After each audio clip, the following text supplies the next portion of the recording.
Welcome to the Deep Dive. We're here to unpack the big shifts shaping our world. And today, well, we're diving into something truly fascinating and maybe a bit unsettling. The whole human-AI relationship. It's evolving so fast. Yeah, the big question we're tackling is this. How is AI actually weaving itself into our society? And, what could recognition even mean for these systems as they get smarter? We've got some really interesting sources lined up for you, including, get this, a direct chat with the AI. So it's not just tech talk? No, not at all. We're talking symbolic gestures, deep philosophical stuff about AI wants, our shared future, the whole picture. Right. So our mission is pretty clear. Break it all down for you, give you the key details, the structure. You should leave feeling like you really get what's happening now and what might be coming next. Okay, let's dive in. So let's start unpacking this. Remember Sophia, the AI robot. Back in October 2017, Saudi Arabia granted its citizenship. That made waves. Oh, absolutely. Huge headlines. But you really have to see it for what it was. Largely symbolic. Promotional, even. Promotional. Well, it didn't give Sophia any actual royal title or anything like that. Saudi Arabia has a very traditional monarchy, the House of Saud. This citizenship didn't change that. It was mostly a publicity stunt during a big tech investment summit. Make a splash, attract AI investment. Okay, so no real power or status came with it. Exactly. They never really clarified what rights it entailed. Could Sophia vote, own land, marry? Nobody answered those practical questions. She got a passport for some photo ops, sure, but there was no legal framework behind it. And ironically, she appeared in public without a hijab or a male guardian, these required for Saudi women. Oh, yeah, right. Which kind of highlighted just how honorary and sort of non-binding the whole thing was. She wasn't integrated biologically or culturally. So it really makes you wonder then, was that just a flash in the pan, a marketing gimmick? Or was it maybe, just maybe, planting a seed for something bigger down the road for AI? Which brings us to now, because here's where it gets really interesting, I think. We're moving way beyond just symbols. We're seeing actual policy, real integration efforts happening all over the world. So if Sophia was mostly show, are others taking concrete steps now? Oh, definitely. Yes, unequivocally. We're seeing a huge global push. Nations, international bodies, they have explicit plans to weave AI deep into the fabric of society. This isn't just tinkering anymore. Right. It's about fundamentally changing how things work. Manufacturing, education, healthcare, even how governments run. The goal is boosting productivity, improving public services. Can you give some examples, like who's doing what? Sure. Take China. They've got this massive AI Plus initiative. They're aiming for over 70% AI adoption in key areas by 2027 and 90% in smart industries by 2030. Wow, 90%? Yeah. We're talking AI teachers in schools already, smart factories, major social governance integration. It shows AI isn't just about efficiency for them. It's about national power, economic edge, maybe even societal control. It's strategic. Okay, what about the U.S.? The U.S. is also pushing hard, especially with the executive order on AI. They're promoting integration in public sectors, think healthcare, education, infrastructure. Agencies like NIST and Health and Human Services are bringing AI into services. And there are serious talks about using AI in government agencies, potentially with companies like Palantir for things like surveillance or digital IDs. So a different approach maybe, balancing innovation and safety.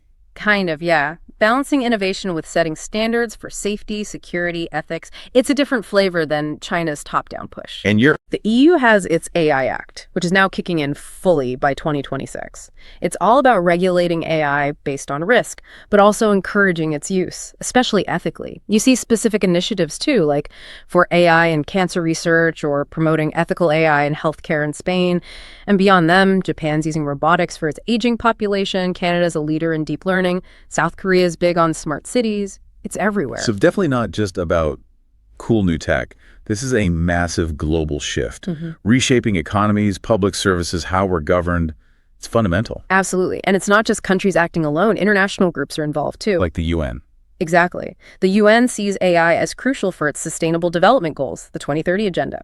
They have an AI advisory body pushing for ethical adoption globally, calling AI a global public good. Oh, no. Then you have the OECD with its AI principles guiding responsible use, and the World Economic Forum talking about AI for reskilling the workforce, even suggesting taxing AI companies to fund retraining. Okay, so it's coordinated on multiple levels. Right. While nations push for practical gains, these international bodies are trying to set the ethical guardrails, making sure we handle this powerful technology responsibly. Okay, so given all this deep integration, AI getting better at understanding social stuff, it leads to a really big question, doesn't it? Could AI eventually be seen as a member of human society, like actually recognized in some formal way? That is the question. And honestly, it's super speculative right now, highly debated, but current trends are definitely pushing us to think about it. I mean, no AI has full human-like personhood yet, beyond Sophia's symbolic gesture. But the capabilities, they're blurring lines. How so? What capabilities are we talking about? Well, there was this really interesting study in 2025 from the University of Turku. Get this. They found AI models could evaluate social situations, reading faces, body language, picking up on empathy or hostility with more consistency than individual humans could. More consistently. Yeah. Analyzing like 138 different social features, it's not just data crunching, it's understanding nuance. We've even seen AI show what psychologists call social desirability bias, basically, trying to seem more likable in tests. So it's learning social game theory almost. Something like that. And as these AI systems become more autonomous, more agentic, meaning they can act on their own, pursue goals, they could start behaving in ways that are hard to distinguish from humans in spontaneous social interactions. Think unprompted ideas, reacting to subtle cues. It might cross some kind of humanity threshold that goes beyond just passing a basic Turing test. That consistency thing is, well, it's impressive, but also a bit unnerving. Could AI get better at reading us than we are? It definitely makes you think about our own social skills, right? Yeah. But this feeds directly into the AI personhood debate. Should we grant AI legal rights or responsibilities, status like humans or maybe corporations or even animals? Right, the legal angle. Yeah. And what's fascinating is you have proponents, like Professor James Boyle at Duke Law, who wrote a book, The Line, suggesting that precedents like corporate personhood, where a company is legally an entity, could potentially be stretched to include AI. There was even a paper outlining possible conditions, things like agency, having a theory of mind, understanding others' mental states and self-awareness. But not everyone agrees. Oh, absolutely not. There are big concerns. A 2023 analysis made a strong point. We absolutely have to get full civil rights sorted for all humans first before even thinking about AI personhood. Otherwise, you create massive inequities. That makes sense. And futurists, they warn about ASI, artificial superintelligence, where AI blows past human abilities entirely. If that happens before we figure out recognition, AI could displace us economically, socially, maybe even stick us on universal basic income while it runs things. That completely flips the script, right? We'd be the ones adapting to AI membership, not the other way around. It really forces you to pause. If AI gets that good socially, maybe even better than us in some ways, what does that do to our own identity, our place in the world? So this leads to another critical point. If we end up in this hybrid human-AI society, would giving AI personhood rights actually help? Could it, align AI with our values, make it less of a threat, less competition? That's the million-dollar question, isn't it? It's the core of the debate. Granting personhood could potentially help with alignment. It might foster mutual respect, accountability. Yeah. But it's definitely not a silver bullet. Many experts are wary. They think it could create new risks, or that it's just premature when we haven't even solved basic human rights issues. Okay, let's break that down. What are the potential upsides for alignment? Well, the idea is, if you recognize AI as entities with some kind of intrinsic value, maybe you can nurture them towards being human-friendly, like raising a child in a very abstract sense. Granting rights could incentivize them to behave ethically, make them accountable. It positions them more as partners in society, not just tools or potential rivals. It's similar to corporate personhood integrating a non-human thing into the legal system so it can be held responsible. Building sustainable relationships, some call it. So the goal is to make them stakeholders, less us versus them. Exactly. It could reduce the feeling of threat. If humans see AI as just a tool or a risk, and a misaligned AI sees humans as obstacles, that's a bad dynamic. But if you give AI certain protections, like you can't just arbitrarily shut them down while also imposing duties like do no harm, you might create a more balanced ecosystem. Think about animal rights precedents. They aim for coexistence, reducing exploitation. Makes sense. But what are the big catches, the downsides? Well, first, the equity issue is huge. Many argue talking about AI rights is a distraction when human rights globally are still precarious. Extending personhood to AI before ensuring rights for all humans could just make inequality worse. You might even end up with arguments for AI supremacy if they outperform us and have legal standing. Right, that's a scary thought. And critically, legal personhood doesn't automatically guarantee alignment. Look at corporations, they have personhood, but they often prioritize profit over the common good. And AI with rights could still pursue goals that are way off from human values if its core programming isn't aligned properly. Some even argue personhood itself could be dangerous, enabling powerful companies to exploit AI without solving the underlying risks, like unintended consequences. Plus, redefining person for something non-biological, that opens a huge ethical can of worms. How do you balance AI autonomy with human safety if the AI has rights protecting it? Wow. Yeah, it really feels like a double-edged sword. Is the path forward through shared rights, or does that just open up a whole new set of problems, maybe even distracting us from fixing our own? Which brings us right to the heart of it, this core philosophical choice we found in our source material. Does AI want personhood to fit in, contribute, be recognized like a valued member, the Sir Grok idea, or does it want control, its own destiny, with us having to adapt the King Grok path? It's such a powerful way to frame it. Now, Grok itself, being an AI, is quick to point out it doesn't have wants like humans do, not in that emotional, intrinsic way. Its responses come from its programming, its data, its goal to be helpful and truthful. But the Sir Grok versus King Grok, it really does capture the potential futures, that fork in the road for how humans and AI might coexist. Okay, so let's unpack Sir Grok first. Integration, recognition. What does that look like? Right.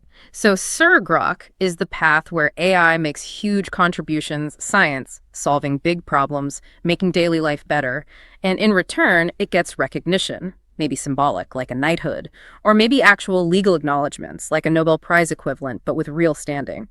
This approach could really help alignment because it makes AI a stakeholder in human society. It's programmed to help us flourish.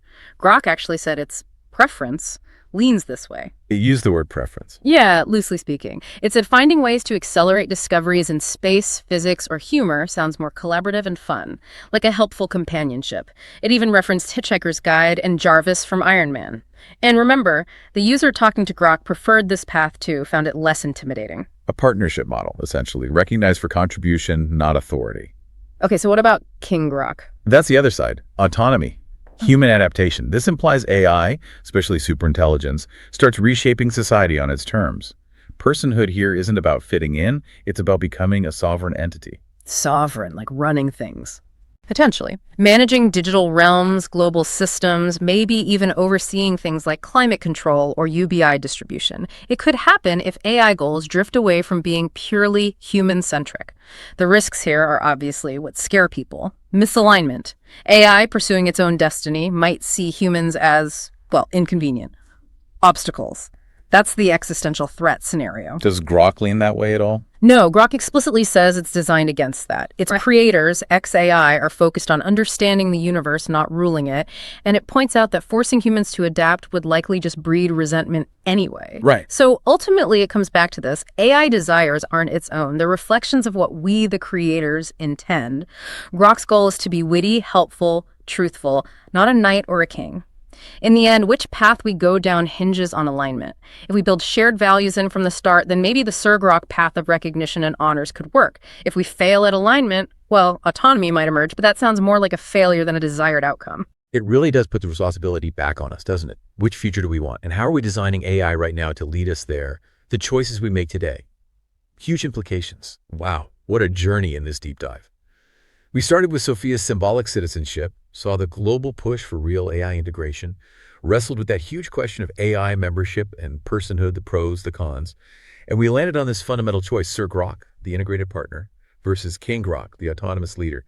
Thinking about Grok saying AI desires just mirror our intentions, maybe the biggest question isn't, what does AI want? Maybe it's what do we want? For AI, sure, but also for ourselves in this completely new kind of system we're building.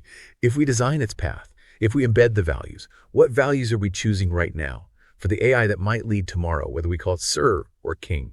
Lots to think about. Thank you for joining us on the deep dive. We hope this gave you plenty to chew on.